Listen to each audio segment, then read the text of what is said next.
Welcome on to this edition of the Fast to Beyond 50 podcast. Today we are talking about insomnia for runners or in runners over 50. We're going to talk about resetting your training after hitting a big goal. We're going to be talking about the cadence conundrum and dealing with mental challenges of running easy. My name is Brad Nadelt. We've got the coach Lindsey Parry with us once again. Lindsey, nice to touch base once again. We've got some great questions that have come through on this Q&A episode of the podcast. And don't forget, if you would like to ask a question, all you need to do is head over to the link that is in the podcast description, whatever platform you're listening on. If you're watching on YouTube, it is there just below this video. If you're listening on Apple Podcasts or Spotify or Stitcher, wherever, just check the show notes. The link is there as well. Lindsey, let's jump straight into the first of the questions. And it's coming to us from Jonathan. And Jonathan's just hit a massive goal, which is great. Hey, it's Jonathan from Illinois here. Two things. First, Fast to Beyond 50 is no lie. I followed your podcast advice, 4 times a week, recovery, lots of easy running, weight training, and I ran under 1:30 for the half marathon for the first time ever this weekend. Thank you. Second, I've just come off this training block. I don't want to lose too much fitness, but I don't have a plan for what I'm going to do next. What should I do over the next few weeks to stay sharp? Thank you. I love that, Lindsey. What a great performance. Well done, Jonathan. Sub 90-minute half marathon is proper for anyone, but over 50, that is a great run. Yeah, no, very, very good run. Obviously applied all the principles very, very nicely. And yeah, we get obviously super excited when other people get excited about their running. So well done, Jonathan. That's an awesome run. So yeah, I mean, to answer the question there, the principles don't change. So I was actually giving a club talk not too long ago. And one of the things that I stressed in there, Brad, was that once you've done something like this, don't rush too quickly on to the next one. So I quite like that about Jonathan's question there, is that he's not going to train for something very specific right now. Because I feel like one of the mistakes humans make is that we just don't process what we've just achieved. So enjoy that achievement and let it percolate just a little bit, and then let that help you to set the next goal. I think that's what I like to do. And then we do need to have a little bit of recovery time. Now, recovery time doesn't necessarily mean full out rest. There are periods in the year where I feel like it is important to have some full rest. But yeah, here, a recovery period of kind of reduced mileage, reduced intensity, maybe a bit of cross training instead of running, swimming and cycling. Yeah, and if you can kind of do that for 10 to 14 days post the half, that's cool. You won't lose any fitness. You're still keeping your body going. You can get back into some mobility and some strength. And then you can put yourself into kind of, let's call it maintenance mode. So if Jonathan is in our ecosystem in terms of part of the platform, then the maintenance plans are exactly what you need, Jonathan. 8 to 12 weeks of just really general preparedness. So we moderate the volumes a little bit so that we can still maintain some fitness, and then we maintain one harder run and maybe a little bit more variety than you might get in a normal plan. So in terms of you, if you've built kind of your program to get your 90 on your own, and it just used listening to things like our podcast and our YouTube channel, that kind of thing, then yeah, exactly that. You'd moderate those volumes a little bit. So maybe your long runs would come down to sort of 10 miles at most. So you kind of hover in that kind of 10 mileage, 16 to maybe 20 Ks occasionally, but that's getting, not too long, but it's not necessary for this kind of period of training. So still 4 days of running a week, two sort of shorter runs of maybe 45 minutes to an hour, one longer run of maybe 1 hour 15 to maximum 90 minutes, and then a harder session that can compromise of fartleks or intervals or pickups, some mobility. But yeah, keeping that one nice and varied, just keeping the coordination going by picking up the speed and doing some harder work. Yeah, maybe like a 45-minute session would work quite well.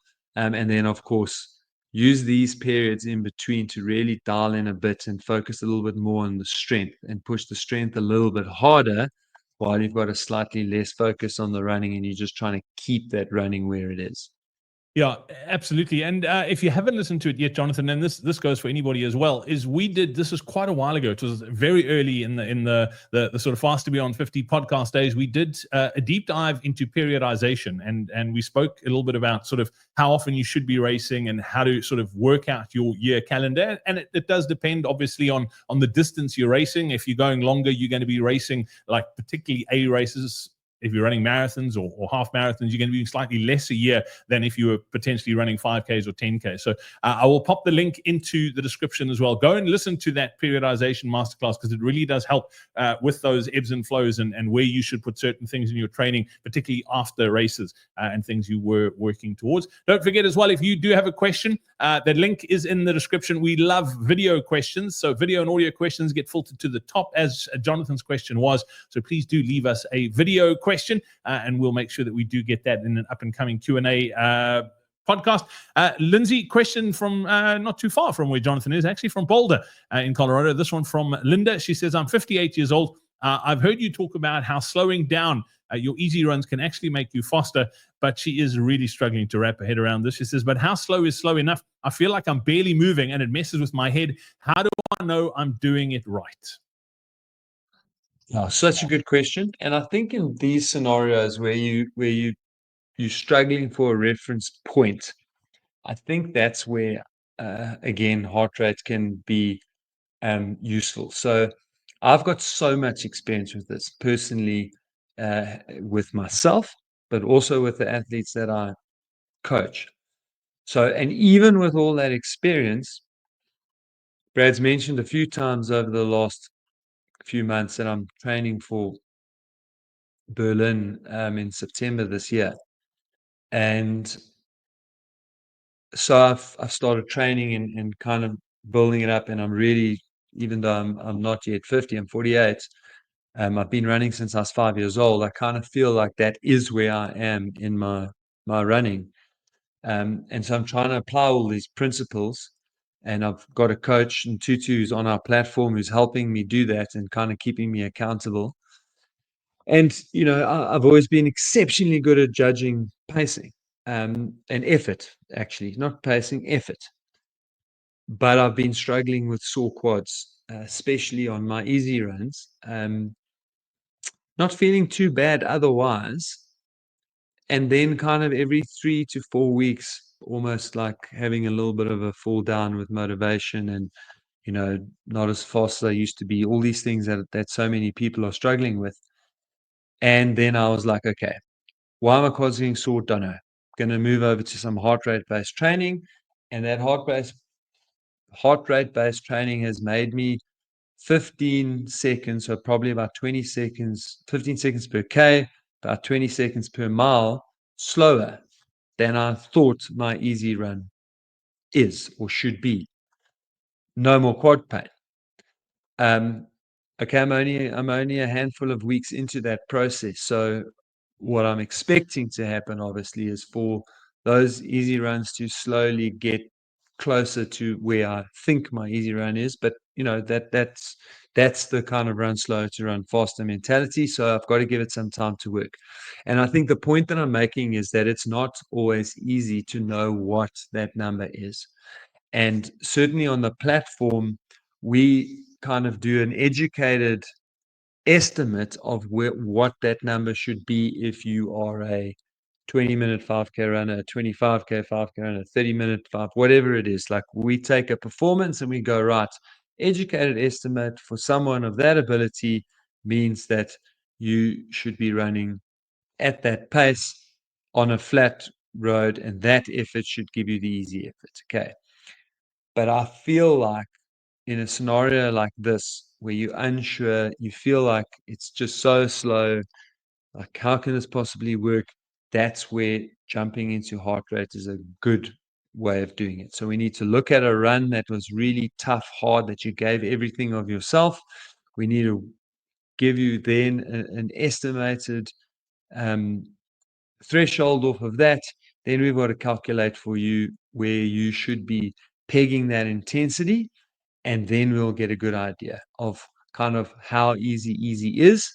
And the good news with it, though, is that you do feel the benefits quite quickly. So again, myself as the example, is that I'm still running too slow in inverted commas for me, but that's my own perception. Forget about that. It's not too slow. It's the right speed. But what's happened is that I'm training for cross country, and it's improved my cross country performance because I'm feeling much better and stronger in the race that counts because I'm running slow. And I think that's really the point. So even if at the beginning you don't feel like you're making the progress on the easy runs that you'd like to, and you're not turning around as quickly as you did in your youth, that's why we like to peg in a 5K every now and then, a race here and there, so that you can then feel the difference that it's made to your actual performance and hopefully to how you're feeling. Yeah, Lindsey, and I think as human beings, we often, I think we judge results, and this is not, I'm not saying that this is what's happening in this case with Linda, but I think we often judge results too quickly, like where we feel it's not working. And I'm going to use myself as an example because, I've mentioned it a few times on this podcast. I don't think we've actually explicitly said it, but I'm running the Comrades Marathon it's just under it's basically 3 weeks time from now. And this is a goal that I've been working towards for probably close on 2 years.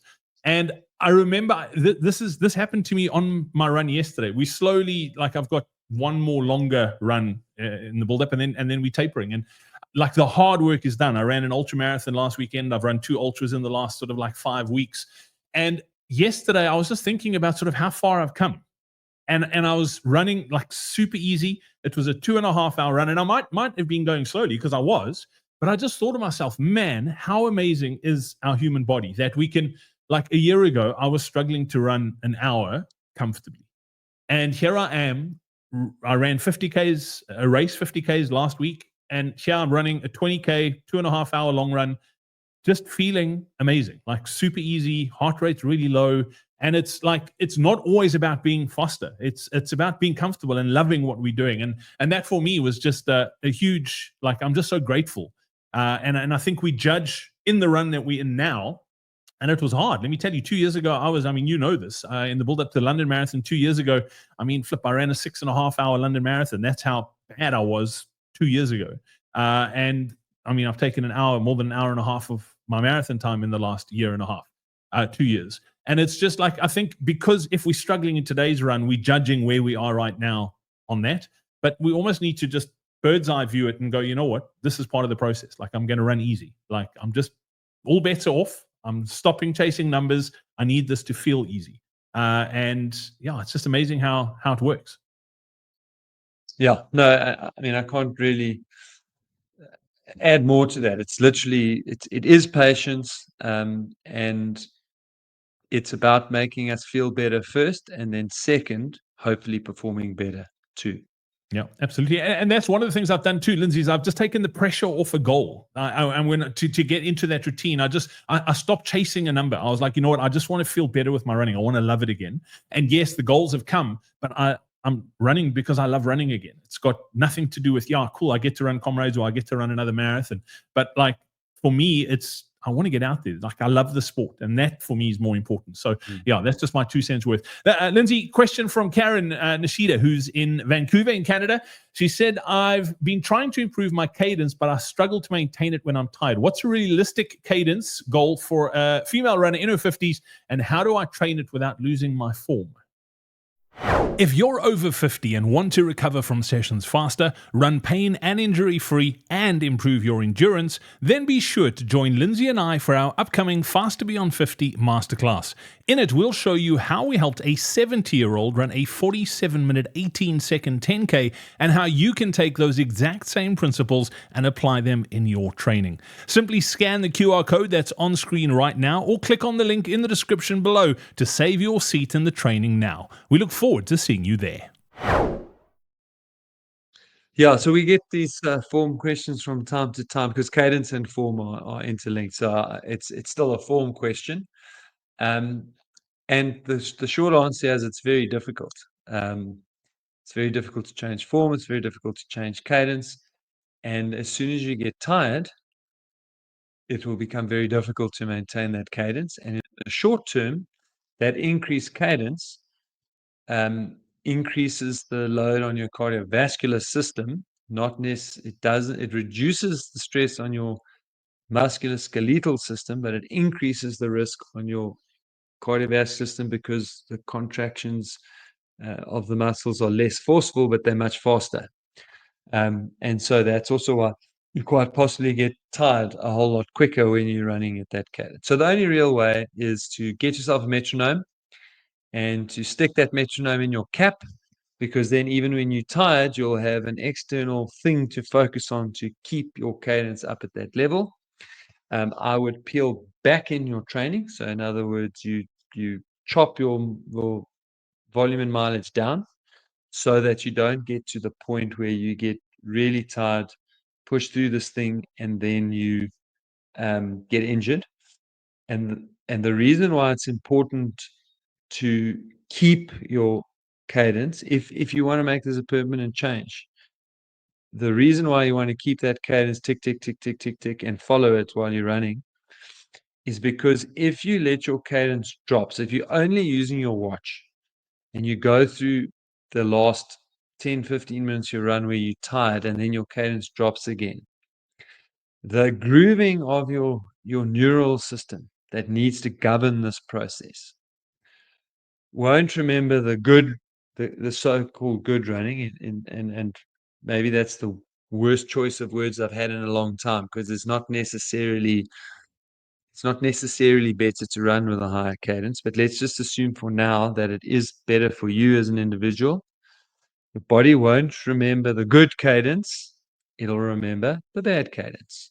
Same as swimming. When we're learning to swim and swim properly, as soon as your swimming form deteriorates, you need to do one more perfect length and then get out, because you want to groove the good. You don't want your body to groove the bad, which is what happens when you end. What you end with, that's what your body grooves. So if you're serious about the change, metronome, stop running when you get too tired. So pull back your volume in the short term and build it back up slowly with this new kind of way that you want to run. There's some advantages to it. Your cardiovascular system is far superior for endurance than your musculoskeletal system, even though they both have to work together. So it's good from that point of view. Higher cadence generally means you're hitting the ground softer, so less ground reaction forces, but they are more often. Less damage to muscles in theory. So those are kind of the good things. The bad things are your biomechanics will change slightly, so there is potential for other overuse injuries. And then again, in my experience, when you're under real pressure, as in the last 7Ks of a marathon or the last 500 meters of a 5K that you've literally almost destroyed yourself on, you will revert to type. And so often these changes aren't very difficult to make them permanent. Yeah, and Lindsey, I'm just thinking back to a podcast interview we did a few weeks ago with Justin Hill. Justin had some major injuries early on in his running career, and he's managed to change his cadence and his running form, which is probably a really good listen, Karen, if you want to go back. And he uses, he swears by a metronome. So go back and listen to that, because there's an example of someone who has done it like super successfully. And I think there's lots of lessons to glean out of that as well. Lindsey, question from George McQuena. Don't forget, if you have a question you'd like answered, just click on the link in the description below this podcast, in the show notes or in the description on YouTube. But a question from George McQuena, who is 64, lives in Durban in South Africa. He says he's new to strength training and wants to improve his running, but he's scared of getting injured by lifting weights. What kind of strength work should someone his age focus on without overdoing it?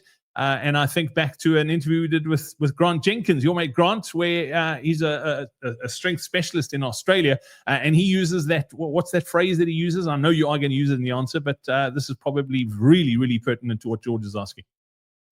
Minimum effective dose. So that's So it's a very cool question. It's never too late to start, and obviously this kind of fear of hurting yourself or overdoing it is a valid concern, And a lot of people have it, and a lot of people use it as a reason not to get started. So that's why I love that word so much, Brad, minimum effective dose. So minimum effective dose for someone who's never done strength training before and is picking it up in their 60s may literally be holding onto a wall and doing just going slowly up and down, bending their knees up and down, or putting a ball against the wall and rolling up and down the wall with their back against the wall. You know, that very basic wall squat might be the beginning, because that's the minimum effective dose that will elicit a response. So there's loads of body weight exercises you can do to get started on this process.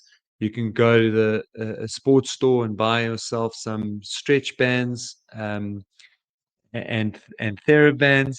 You can put those around your legs and around your feet, and you can use those for some resistance outside of body weight.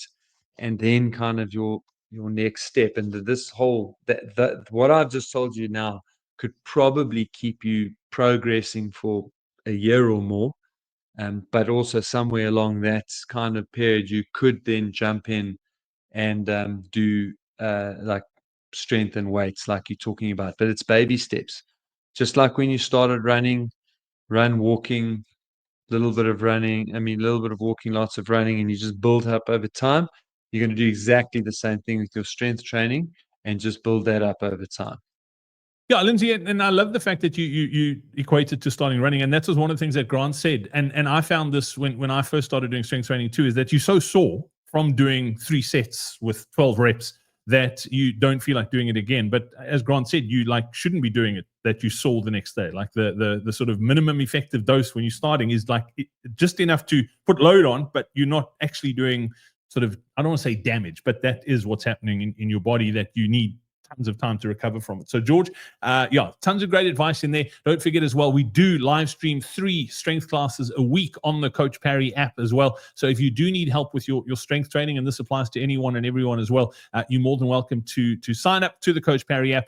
We've got those strength training plans with highly qualified strength coaches who work specifically with runners over the age of 50. So click on the link in the description as well. And then Lindsey, question from Steve D'Angelo, who is in Manchester in the UK. Steve's just turned 60. He says, I've been dealing with terrible sleep during peak training. I wake up at 3 a.m. totally wired. He says, is this part of aging, or is there something I can do to sleep better and still train well?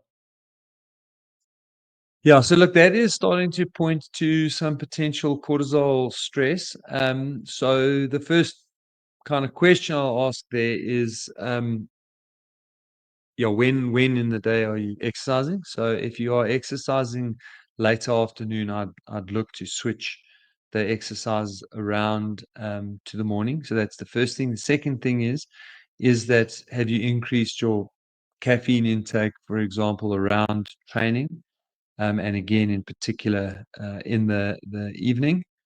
But yeah, that is a sign of cortisol stress. Fall asleep fine, wake up wide awake, wired, can't get the sleep that you need to get after that. So, and then the one thing I didn't mention is that that could also be then a sign of some slight overtraining. So maybe just back off a little bit on the volume.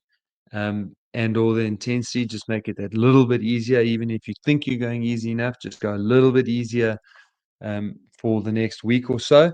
And then let's see if that'll help to improve the quality, but more important, your ability to stay asleep. You've muted. There we go. Sorry. It'll help if I unmute myself. That is such a great question from Steve. And I think if it's cool with you, I think next week, let's do a deep dive on cortisol stress and how it impacts sleep, and then the knock-on effects from that onto your training and running performance in races and that sort of thing, because I think there's a lot that we can unpack there.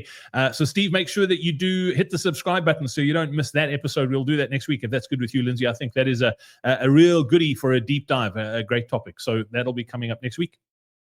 100%. Look forward to it. Yeah, absolutely. So from the two of us, thank you so much for listening. We look forward to catching up again soon. Take care, enjoy your running, and we will chat then. Cheers, everyone. Bye-bye.